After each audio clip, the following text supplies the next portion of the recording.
Today on This Old House, our multi-depth kitchen cabinets look great. We'll show you how to install them and a vent hood as well. And in our master bathroom with the curbless shower, we're going to figure out how to lay out these large format tiles. And we'll show you how Boho Chic is going to set this room apart from the rest of the house.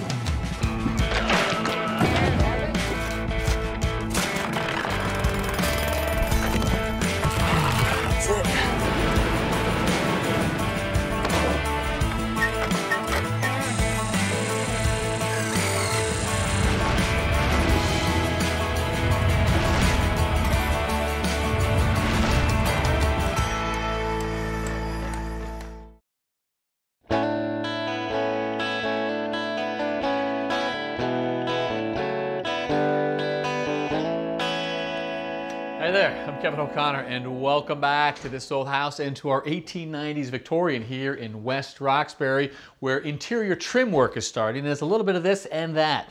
In this little seating area, you can see we've got new baseboards, and around this new window, we've actually got the old casings. They were saved and repurposed. In places where we didn't have enough, new casings were brought in. That's a pretty close match. And then the homeowners have made a decision on the floors. They've gone with a strip red oak, 2 1/4 inches wide, and they did that because they wanted to match what was in the house. And you can see that match right here. Tommy Delarandro wove the new into the old.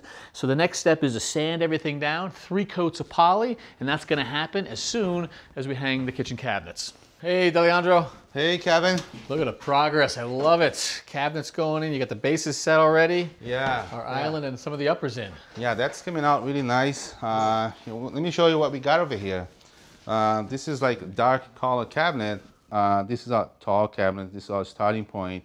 Our goal today would be finishing off this whole band of cabinets and then tying into what we already have installed. Perfect. And then you got different color lowers just beneath that? Yeah, if you do have enough time, we're gonna pop those in today as well. All right, I'll give you a hand. So you're starting with a cleat. Yeah, so we have the cleat over there in order to provide us some support. You know, we're hanging these upper cabinets. They're a little bit heavy. And also we're projecting the level line. This cleat and that cleat are all in the same height. So that's a consistent height off of the base cabinets. Exactly, which is 54 inches and a half from our base cabinet. Gotcha. So I got 54 and a half, like right over here. Yep. As you can see, when we tie that upper cabinet to this one, we have the same dimension right there. Gotcha. So you're level off of your base cabinets, and that's going to get us just above the window line. Exactly. Okay. Is this the first one? Yeah, that's the first one. All right. Thank you, Kevin.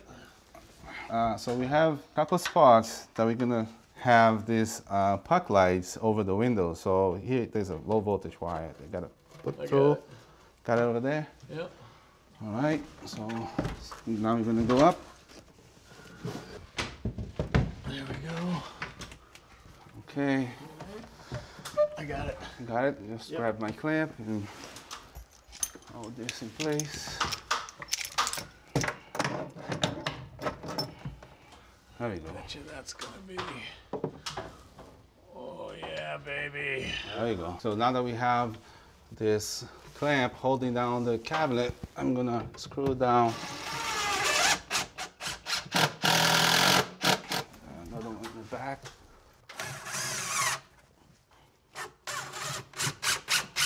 Let's go.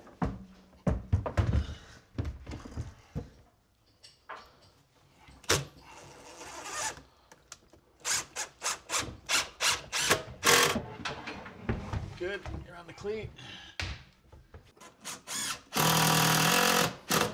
Hey Kevin, so see that we came to this point and the cabinets are not aligning? That's because our wall is off plumb.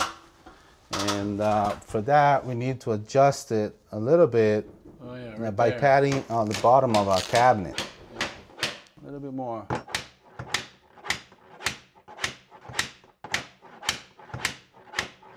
There we go, we're good. Looks good. So what's the solution for this corner? I pre-cut a couple of pieces of the same material as the doors. You want to make sure that they sit flush with the doors, so we have this line going all the way around the kitchen. Flush with the doors, not with the cabinets. Okay, Exactly. Yeah, I get the look. So that means you got to blind fasten those. Yes, yes. Let me show you how to do this. So this piece here, this is going to sit flush with the box of the cabinet. So it offsets the corner to the door panel. So now the next step would be adding this flange into the fillet that we made.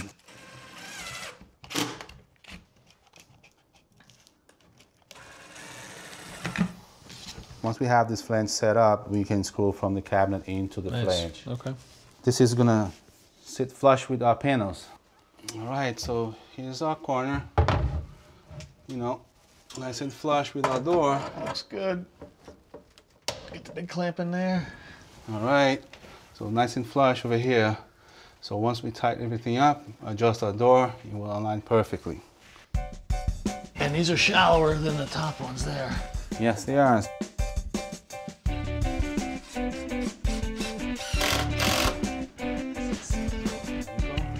We got a pad behind this cabinet here, just like we did on the upper cabinet.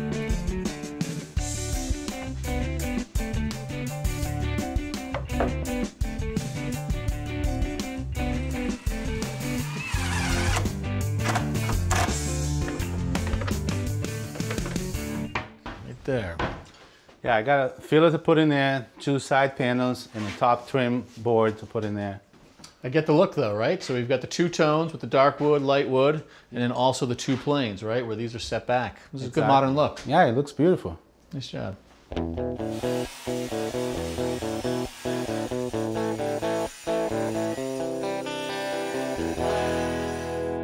Boston designer and color expert Cheryl Rosenberg has come to help make choices for the daughter's room. Hey Cheryl, hey Robin. Hi. Aria, nice to meet you. Nice to meet you. So we're working on your room today? Yeah. All right, so you're in good hands. Cheryl, what do you got for us? Thank you. Well, ultimately we're here to pick out a paint color, but I wanted to chat with Aria a bit about her style. Tell me more about that. My style is a form of the bohemian style, but it's a more modern twist on it called boho chic. You're familiar with Boho Chic? Absolutely. Boho chic is a modern, like you said, interpretation of bohemian style. And bohemian style originated in Paris in the 1800s, really, with artists who wanted to live this freewheeling lifestyle and, you know, just be very open and unconventional. So I wanted to just give you some perspective what a classic bohemian room might have looked like. We've got lots of different colors. What do you see here? I really like how all the textures bring the room to life, but I feel like the colors are a little more vibrant than I'm used to. So that sounds like a polite Bono. You got any other tricks in the bag? I can handle it. All right. All right. So this is what I put together for you. You can still see all of the amazing textures that are characteristic of bohemian, but things are toned down and much more sophisticated. How do you feel about this, Aria? Does this work for you? Yeah, it's beautiful.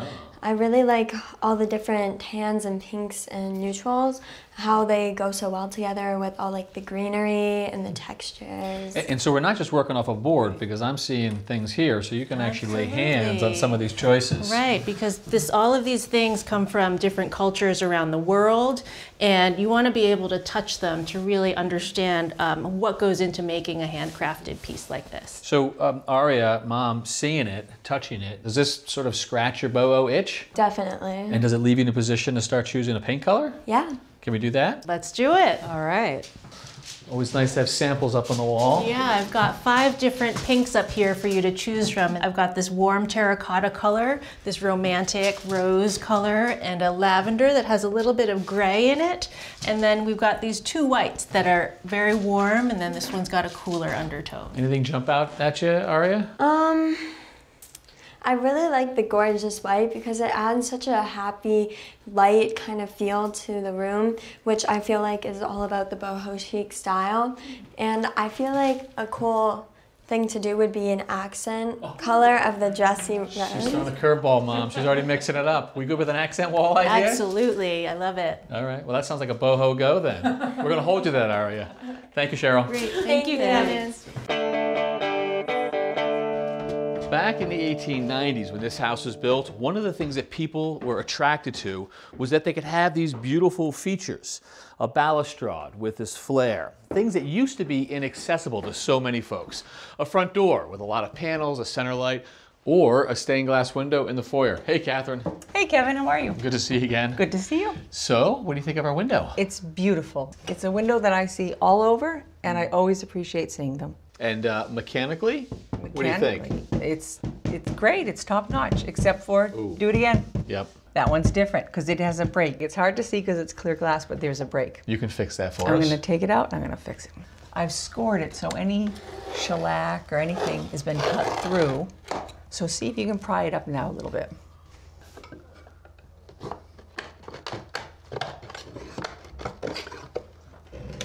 Perfect, Kevin. Okay. Perfect.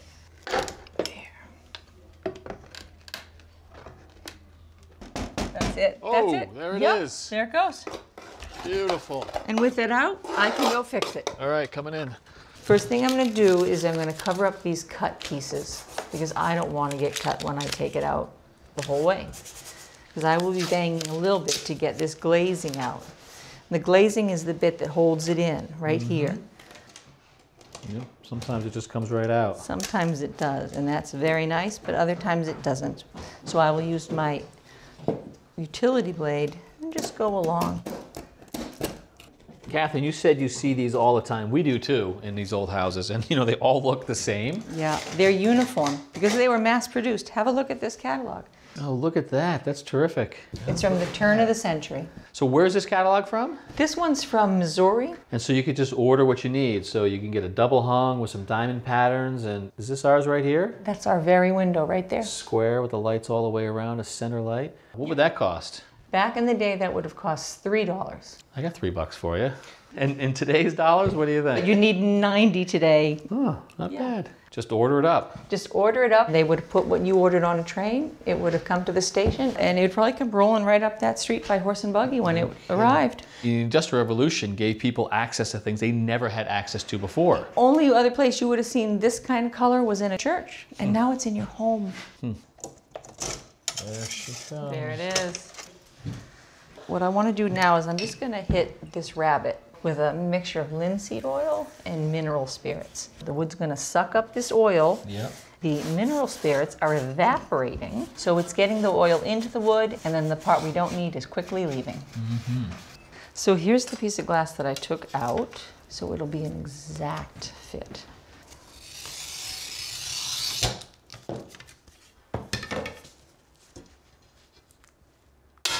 Love it. There it is. And now we're ready for the glazing. And because we hit this with linseed oil, this glazing is really going to bind with the wood. All right, here's the new piece of glass, and I'm setting it right in. Good fit. Yeah, these are called glazing points. Watch how I push up, and I do that, and now the piece of glass isn't going to come out. Now, the piece of glass wouldn't come out once this was dried, but it's going to take a while.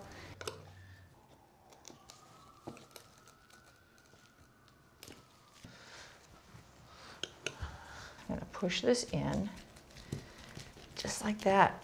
And it looks sloppy now, but I'm going to trim it, sort of like you're trimming a pie crust. And then it'll look very, very nice. And I'm in the corner. I do like that. Now, have a look. And that's just going to trim away. Isn't that nice? That is nice. I'll move to this one. And I'm going to stab into the corner. And I'm going to drag. And you really just want to do one pass. If I can, yes. I mean, that's the finished look. Yeah. You're going to paint right on top of that. Yeah. I'll give you a turn. Thank you so much. All right. Here we go. I've glazed windows before, Catherine. They don't look like that. Oh, it's just practice. Next step is to clean up the glazing on these smaller lights, and then the homeowners asked me to paint it black. Beautiful. And then we'll reinstall it? Yes. I'll be back for that. Okay. Thanks, Catherine. Have a great day.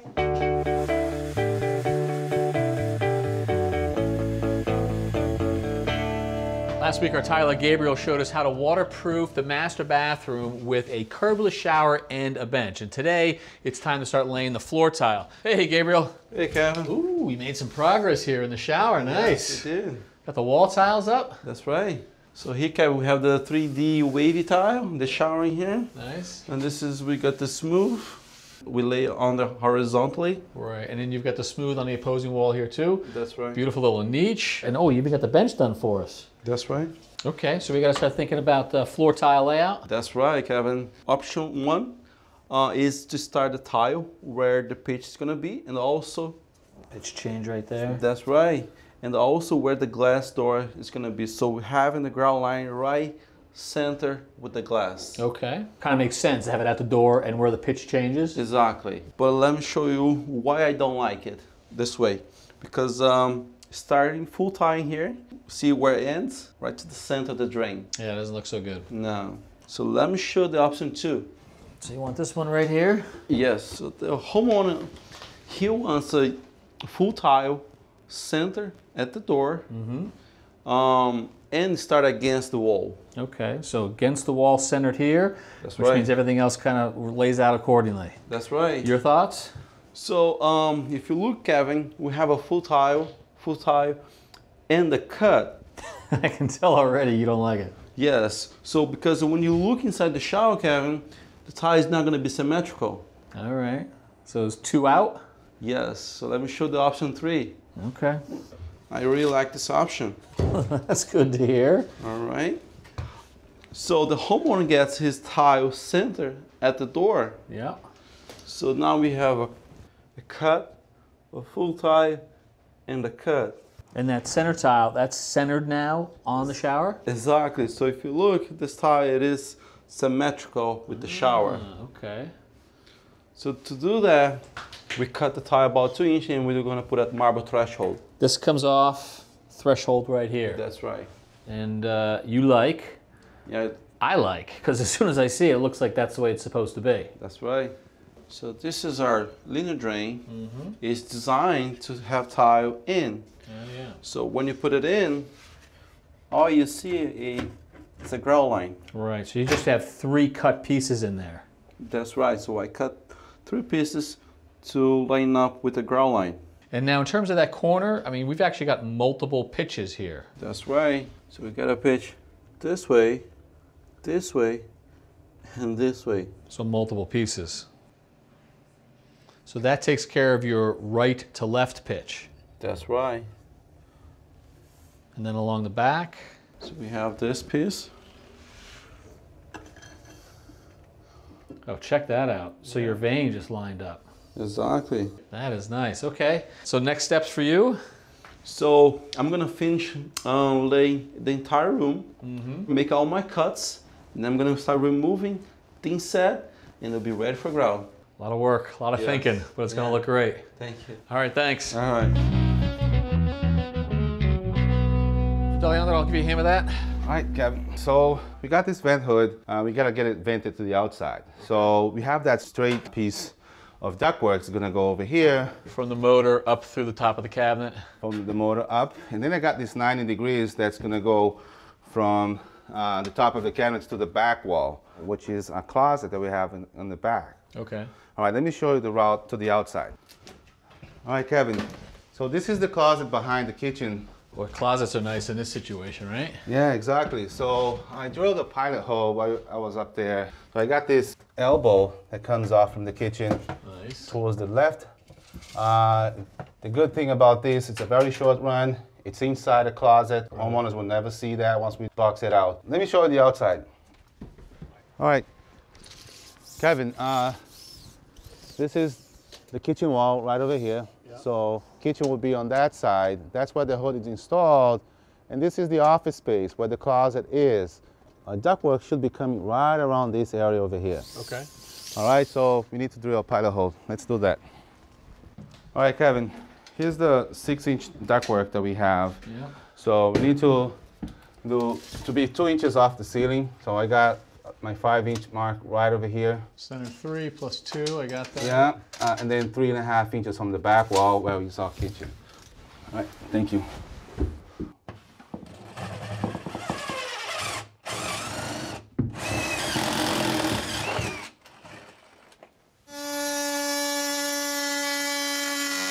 Now I'm gonna use my oscillating saw to cut the siding.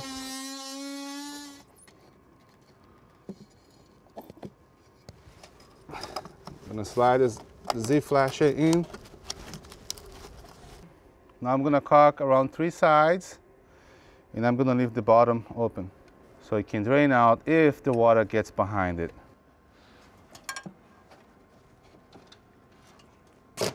Now secure with 4 screws.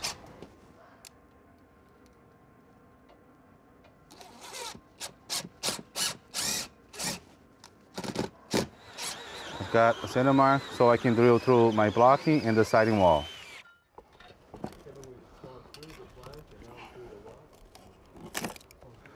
So now I'm going to the sheetrock inside. All right, thank you. So Kevin, we have here the screen to keep the critters out.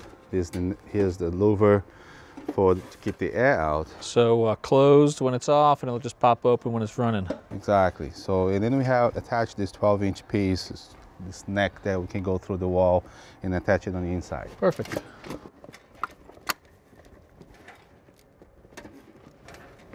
We're securing the wall cap with screws. So now we gotta connect that neck back to the hood.